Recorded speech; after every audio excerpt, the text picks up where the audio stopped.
शाम का समय, प्रदोष का दिन, प्रदोष काल, भगवान देव अधिदेव महादेव माँ जगतजननी पार्वती जी के साथ में भ्रमण कर। देखिए, अगर प्रदोष का व्रत नहीं कर सकते, प्रदोष के दिन आप व्रत नहीं कर सकते, मान लो आपसे भूखा नहीं रहा जाए, प्रदोष का व्रत नहीं कर सकते, प्रदोष के दिन आप भूखे नहीं रह सकते, मंदिर भी नहीं जा सकते, दिया भी नहीं लगा सकते, तो शिव महापुराण की कथा कहती है कि प्रदोष के दिन, प्रदोष काल में अपने ही दरवाजे के पास देवाधिदेव महादेव का स्मरण कर लक्ष्मी की वृद्धि के, कार्य सिद्धि के, संपदा को प्राप्त करने के लिए आप अपने ही दरवाजे के पास में एक दीप लगा सकते हैं। कौन से दिन? प्रदोष। उससे 1000 गुना शिवलिंग में बल की प्राप्ति होती है।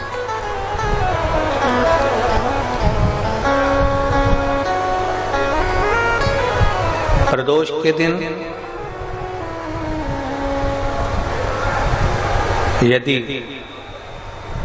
आपको कहीं से शमी पत्र मिल जाए,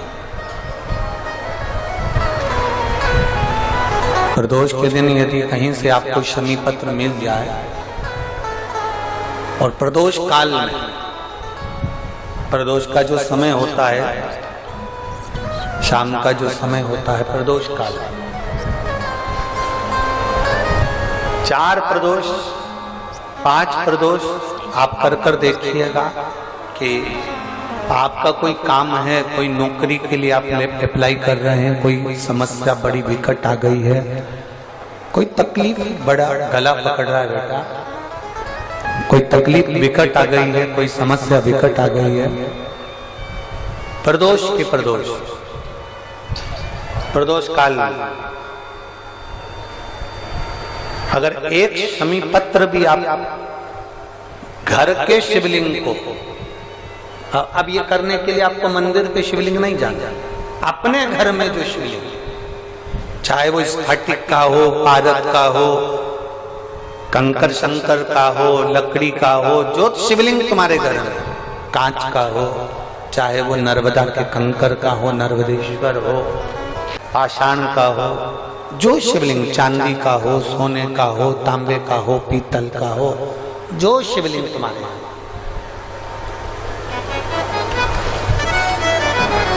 एक शमी पत्र यदि आप भगवान शंकर के शिवलिंग पर समर्पित कर रहे हो और उस शमी पत्र को उठाकर रात्रि को 9:15 की जो एक मुहूर्त होता है, एक समय होता है, जिस समय पर हम अपने मन की बात भगवान शंकर को कहते हैं, पूर्व में भी इसका वर्णन हम कर चुके हैं कथाओं में। उस 9:15 पर वो शमी पत्र को उठाकर एक कागज में, एक कटोरी में उसको रखते थे। 4 या 5 प्रदोष के उस शमी पत्र को अपने पास में रखिए और जिस कार्य के लिए जा रहे हो उसको जेब में ऊपर के भाग में उसको रखकर लेकर जाइए, आपका वो कार्य सफल होकर ही रहेगा, वो रुक नहीं सकता। उस शमी पत्र में इतना बल होता है, प्रदोष का जो शमी पत्र होता है वो बड़ा बलवान होता है, बड़ा एक पत्र है। 2 चीजें बड़ा स्मरण में रखिएगा। एक, बैसाख महीने में मट्टी के पात्र का जल, जब बैसाख का महीना आए ना, जितने यहाँ बैठे और जितने आस्था चैनल पर सुन रहे हो, जितने फेसबुक यूट्यूब पर कथा श्रवण कर रहे हैं, जितने मोबाइलों पर देख रहे हैं, प्रयास करना, बैसाख के महीने में मिट्टी के पात्र में जो रात्रि भर जल रखा हो, मिट्टी के पात्र में, अगर आपके पास में घड़ा हो, हंडा हो, नी हो, तो दिया हो, दीपक हो, कुल्लड़ हो, कोई भी तुम्हारे पास में जो मिट्टी का पात्र, उसमें जल भरना। वो जल बैसाख के महीने की किसी भी सोमवार के दिन, किसी भी सोमवार के दिन, बैसाख महीने में, या किसी प्रदोष के दिन, या बैसाख महीने के शिवरात्रि के दिन, वो मिट्टी के पात्र का जल अपने घर के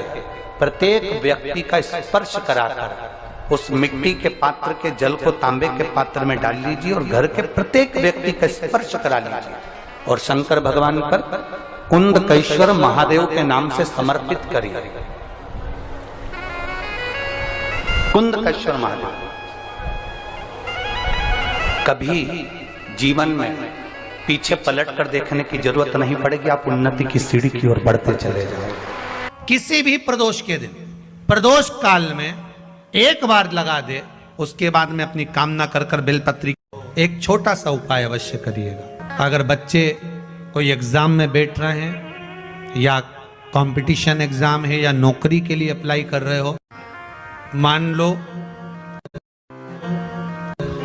4-6 महीने से बैठे हो, 8 महीने से बैठे हो, सर्विस नहीं है, नौकरी नहीं है, तो एक छोटा सा उपाय अवश्य करिएगा शिव महापुराण का। महाराज बेलपत्री के पेड़ के नीचे विराजमान होकर, बेलपत्री के पेड़ के नीचे जिसको नौकरी के लिए या एग्जाम में बैठ रहा है वो जल चढ़ाए, बेलपत्री के पेड़ के नीचे थोड़ा सा दूध चढ़ाए, फिर जल चढ़ाए और अपने राइट भाग में घी का दिया और अपने लेफ्ट भाग में तेल का दिया। किसी भी प्रदोष के दिन, प्रदोष काल में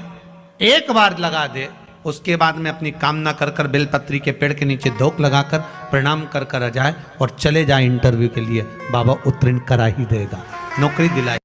जिस दिन रविवार की प्रदोष पड़े उस दिन एक लाल वस्त्र में पीली सरसों रखकर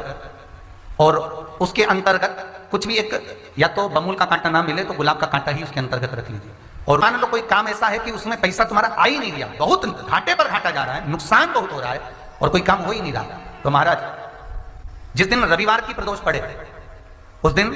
एक लाल वस्त्र में पीली सरसों रखकर और उसके अंतर्गत कुछ भी एक, या तो बमूल का कांटा ना मिले तो गुलाब का कांटा ही उसके अंतर्गत रख लीजिए और उसको शिव मंदिर का स्मरण कराकर शंकर भगवान का नाम लेकर रू भैरव, कौन सा भैरव है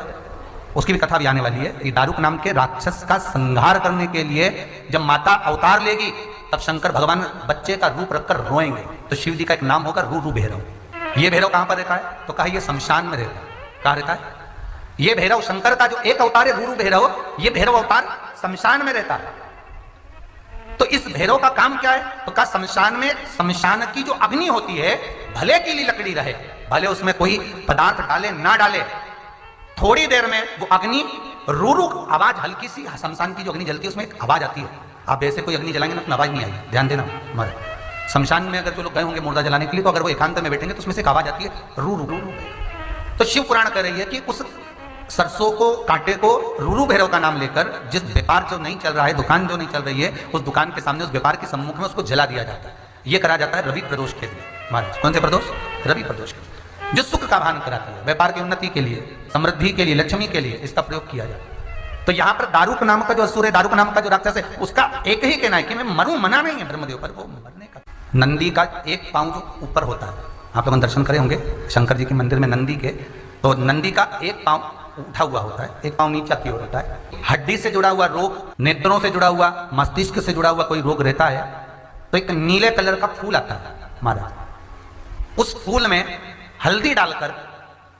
गुरुवार का प्रदोष पड़ने पर जो नंदी के पांव के पास समर्पित कर देता है महाराज, उसका रोग धीरे धीरे समाप्त होने लगता है। लिंग पुराण कहती है कि नंदीश्वर भगवान के सामने जो पुष्प समर्पित करा जाता है उसको, ये तो लिखा था स्कंद पुराण और शिव पुराण, लिंग पुराण कहती है जो फूल आपने समर्पित करा उसको लाकर पानी की बाल्टी में डालकर आप स्नान भी कर सकते हो, उससे भी हड्डी के जितने रोग होते हैं उसमें आराम लगने लगता है। जैसे कहीं शरीर नहीं चल रहा, हाथ झुन्न पड़ रहा है, हाथ काम नहीं कर रहा, हाथ में झुंझुनी आ रही है, कंपन आ रहा है, जैसे मान लो कोई